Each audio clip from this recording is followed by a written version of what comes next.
সরকারি বাসায় থাকার যেমন সুবিধা আছে তেমন কিন্তু অসুবিধাও আছে, তবে অসুবিধার থেকে সুবিধাই বেশি। পুরো ভিডিও দেখবেন, সব কিছুই শেয়ার করব। হ্যালো এভরিওয়ান, আসসালামু আলাইকুম। কেমন আছেন সবাই? আমরা তো খুবই ভালো আছি।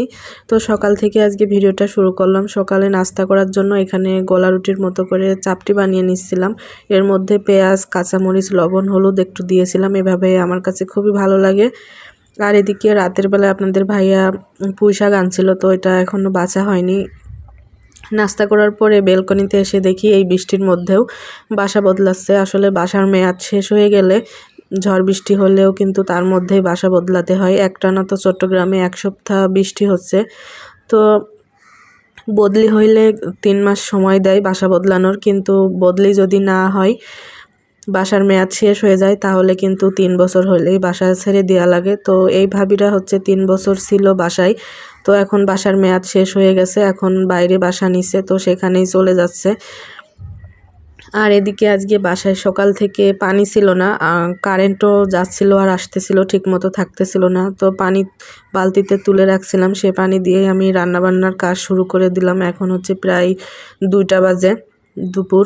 আর এদিকে বৃষ্টি হওয়ার কারণে ছাদ থেকে বাসায় পানি পড়তেছে। আর বাসাটা যেহেতু পুরাতন, তো এইভাবে বৃষ্টি হইলেই কিন্তু শুধু এইখান দিয়ে এরকম পানি পড়ে, ডাইনিং রুমের এই ফ্যানের লাইনের এইখান থেকে।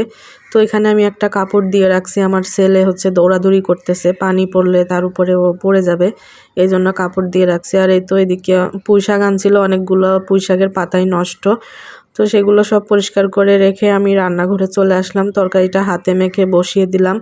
আর এখন হচ্ছে তরকারিটা সেদ্ধ হয়ে গেছে, ভালো করে ফুটে গেছে, এর মধ্যে মাছ দিয়ে দিলাম। এটা হচ্ছে বাটা মাছ। আর আমার হচ্ছে সর্দি কাশি হয়েছে, এই জন্য কণ্ঠটা একদমই অন্যরকম লাগতেছে। যে পরিমাণে বৃষ্টি হচ্ছে তার মধ্যে কিন্তু অনেকে এরকম অসুস্থ হয়ে গেছে। তো আমার মেয়েটাও এই বৃষ্টির মধ্যে মাদ্রাসায় আসা যাওয়া করে, ওরও প্রচুর কাশি হয়েছে, আমারও। তো এদিকে এসে দেখি যে জিনিসপত্র প্রায় নেওয়া শেষ হয়ে গেছে। আসলে অনেক জিনিসপত্র হইলে যা হয়, কাঠের ফার্নিচার বৃষ্টির পানি পড়লে কিন্তু অনেকটাই নষ্ট হয়ে যায়, তো এবার নিলেই শেষ।